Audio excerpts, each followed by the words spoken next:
Hello, welcome to our discussion on Indigenous Hands, the Indigenous Voices. I'm excited today that we are going to be discussing the country, Nigeria, the sign language situation in Nigeria. And this is as part of the series that we've been looking at, the sign language situations in the continent of Africa. Remember, Africa is a continent and not a country, right? And Nigeria is a country in Africa. All right, I'm excited today to start a topic on Nigeria because there's a whole lot of issues going around concerning the sign language situation in Nigeria. And I hope you're going to ride with me, and I know you're going to learn a lot. And so we are going to plunge into today's topic. Get ready.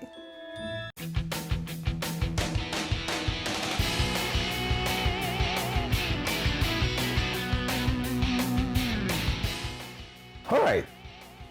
In Nigeria, there were several sign languages before the 1960s, and these have been captured in some literature. Of course, not many literature though. So I am looking at, of course, I have discussed some of this in the beginning of the discussion on Indigenous Hands and Indigenous Voices. So if you watch the earliest videos I recorded, you might see some of the things I'm going to be saying here today, even though I'm going to be talking about them in a different way. All right. So, and I mentioned about 2 weeks ago that I will continue to mention the era of Dr. Andrew Foster because he forms an era in the dispensation of sign language situations in Africa. It is important in discussing Nigeria to know that before 1960, when Dr. Andrew Foster arrived in Nigeria, there were several sign languages in use in different deaf communities. There were several sign languages in use, some of which were captured in literature. One of those sign languages in use is sign language called Magana Hanu, which is translated to mean the language of the hand. This was well captured by Constance Schmollins in her about 7 to 10 years study of that sign language variety.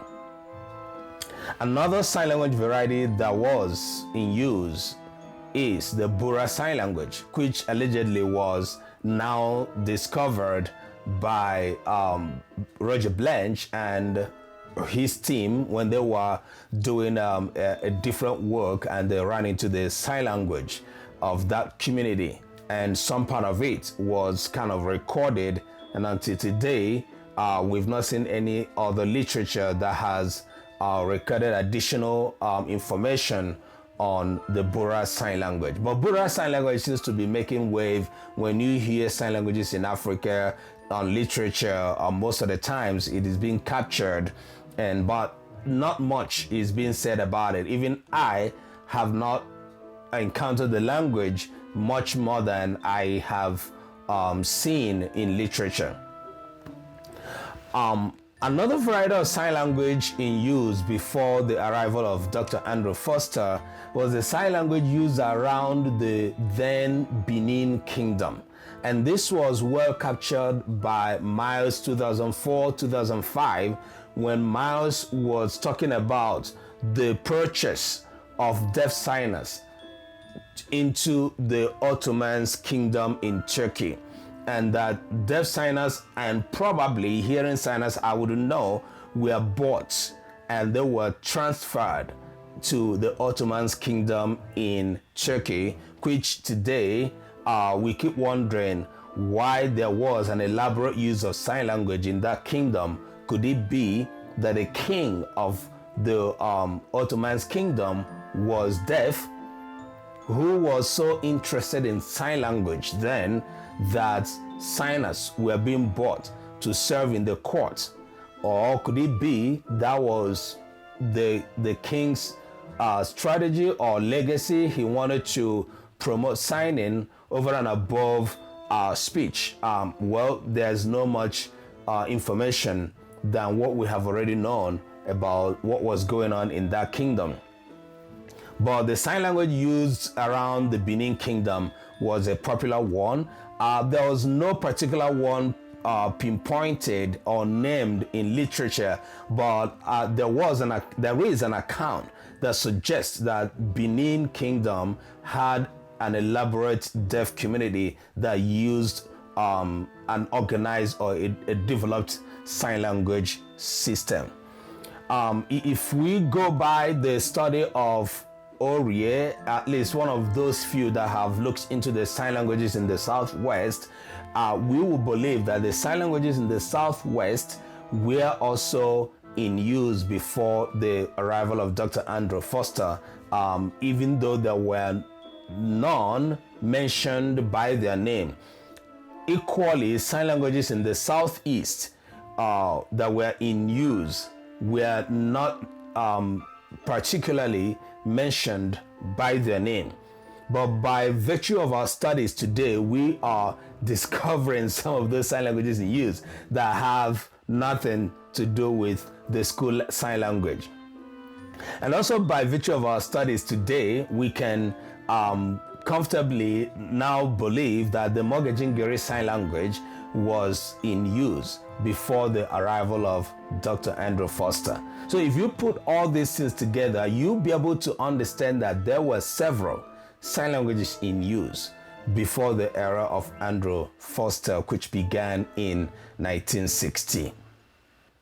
Going further in our discussion today, I want to mention that Constance Schmollins is one of those few scholars who really spoke of the high fluency of both hearing and deaf signers in the deaf communities where the sign language called Maganahanu was being used.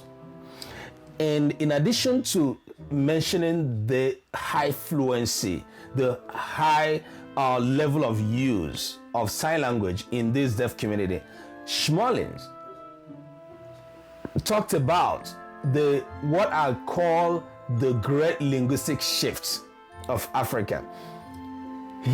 Schmollins mentioned the linguistic shift that happened in that deaf community when the sign language variety that Dr. Foster introduced became the sign language in use in schools. She accounted for the linguistic chaos that happened when the deaf signers were now going to school, the school that was established in that deaf community. Remember, when Dr. Foster came, he established the first 3 deaf schools, one in Ibadan, the next in Kaduna, and next in Enugu. And these 3 deaf schools were to represent possibly the 3 major regions of the then Nigeria. And it kept going on. Possibly deaf schools opened in Kano and in other northern and southern parts of Nigeria. And then Schmollins recorded that when there was a deaf school in the community where Maganahanu was in use, deaf signers began to go to school.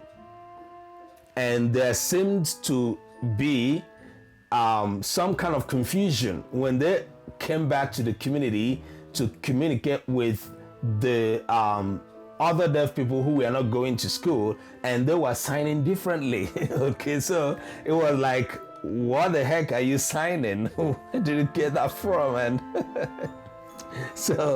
and people saw the shift. But anyway, it didn't stop because school for the deaf prevailed. It thrived as long as Andrew Foster stayed in Nigeria, which he really stayed for a very, very long time. And the sign language variety that he introduced thrived too.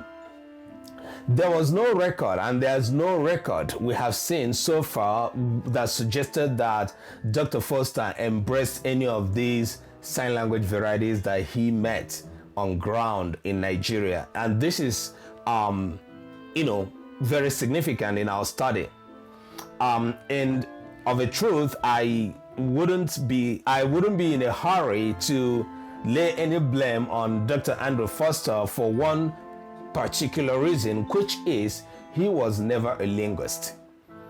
He wasn't a linguist. He, by virtue of study and ambition, was an educationist, a missionary, and he came with ambition to teach deaf children. And so this brought what I tag the great linguistic shift of Africa in the sign language situation in Africa. The great linguistic shift. Because by the time ASL-based sign language, and according to studies, the sign English that he introduced was making waves. Deaf signers were dropping whatever sign language variety that they had, and this became the new dawn. The rest became history. And so, in discussing Nigeria, in the next episode that we are also going to be seeing what things that happened when the schools were established, because this is important to us. Some of us know the position that Nigeria stands in Africa. Everything that revolves around Nigeria seems to spread across other African countries. And in this situation, it is not different, because after spending 3 years in Ghana, Dr. Andrew Foster landed in Nigeria and spent a whole lot more years where he had his family and a lot of other works that he did. Today, my team and I have recorded, documented about 119 schools for the deaf across Nigeria, and we're still documenting.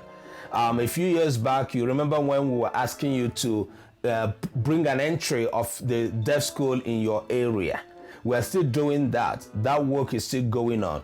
That is to let you know how much vast the foreign-based sign language that is being used across Nigerian deaf community today, which we call the school sign language. That is to let you know how vastly it is being used. And that is also to point to us the reason that indigenous sign languages in Africa are dying. And this is what we decided not to keep quiet about.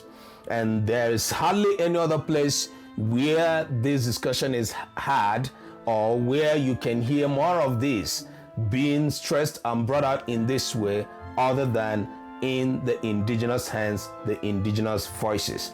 I want to use this opportunity to invite you to our forthcoming conference, the Indigenous Hands and Voices of African Identity.